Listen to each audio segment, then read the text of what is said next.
ہمارے اسلاف بزرگان دین ہم وقت اللہ عز و جل کی یاد میں مشغول رہتے تھے، ایک لمحہ بھی غافل نہیں رہتے تھے۔ حضرت سلطان باؤ رحمۃ اللہ علیہ نے فرمایا ہے نا کہ یک دم غافل 100 دم کافر، کہ ایک لمحے کے لیے اولیاء اگر غافل ہو جاتے ہیں تو ہمارے ہاں یہ کفر ہے۔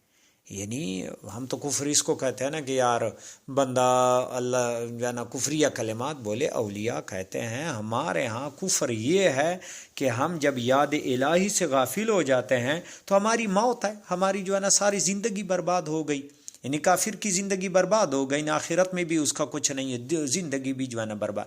تو اولیاء کہتے ہیں ہماری زندگی برباد تب ہوتی ہے جب ہم یاد الہی سے غافل ہوتے۔ ایک بزرگ کے حالات میں لکھا ہے کہ آپ مچھلیاں پکڑ رہے تھے دریا کے کنارے، اور آپ کے ساتھ آپ کی چھوٹی ایک لڑکی تھی، وہ بھی بیٹھی ہوئی تھی۔ آپ جو بھی مچھلی پکڑتے تھے تو اپنی لڑکی کو جو ہے نا وہ دیتے تھے کہ اس کو جو ہے نا اپنے ٹوکرے میں ڈال دے۔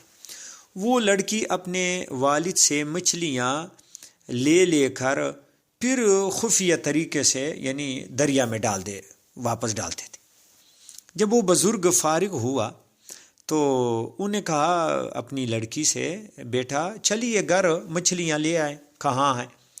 تو وہ کہنے لگی، ابا جان میں نے تو وہ سب دریا میں واپس ڈال دی۔ اس پہ وہ بزرگ فرمائے، یہ آپ نے کیا کیا؟ میری ساری محنت برباد کی، سارا دن میں پکڑ کے ساری برباد کر دی میری محنت۔ تو وہ کہنے لگی، ابا جان آپ ہی نے تو بتایا تھا کہ جو مچھلی ذکر الہی سے غافل ہو جاتی ہے وہی جال میں پھنستی ہے، تو آپ جس مچھلی کو پکڑتے تھے میں سمجھ لیتی تھی کہ یہ مچھلی ذکر الہی سے غافل ہے، جبھی تو پکڑی گئی ہے۔ اس لیے میں نے اس خیال سے کہ غافل مچھلیاں کھا کر ان کی صحبت سے کہیں ہم بھی ذکر الہی سے غافل نہ ہو جائے، لہٰذا میں نے وہ ساری مچھلیاں پھر دریا میں ڈال دی۔ اللہ اکبر! کتنی دانا بچی تھی، کتنی دانا بچی تھی، کیسے جو ہے نا وہ ہوشیار تھی کہ کہیں یہ نہ ہو۔ اب دیکھیں ایک بندہ حرام غذا کھاتا ہے، اس کی عبادت کیسے قبول ہوگی؟ یہ دیکھو جو ہے نا وہ اتنی دوراندیش کہ مچھلیاں غافل ہیں تبھی تو وہ پکڑی گئی۔ اب وہ ہم کھائیں گے تو ہم بھی ذکر الہی سے غافل ہو جائیں گے۔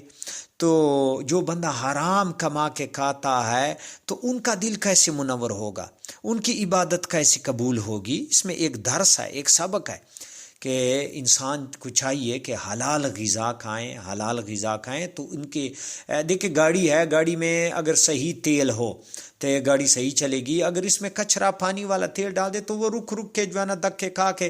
اسی طرح انسان کی جو ہے نا زندگی اگر وہ حلال کمائیں، حلال کھائیں تو پھر ان کی ذکر کی برکات بھی ان پہ جو ہے نا ظاہر ہو جائیں گے، اور اگر ان کی غذا حرام ہے تو وہ عبادت بھی اللہ عز و جل کی بارگاہ میں قبولیت کا درجہ نہیں رکھتے۔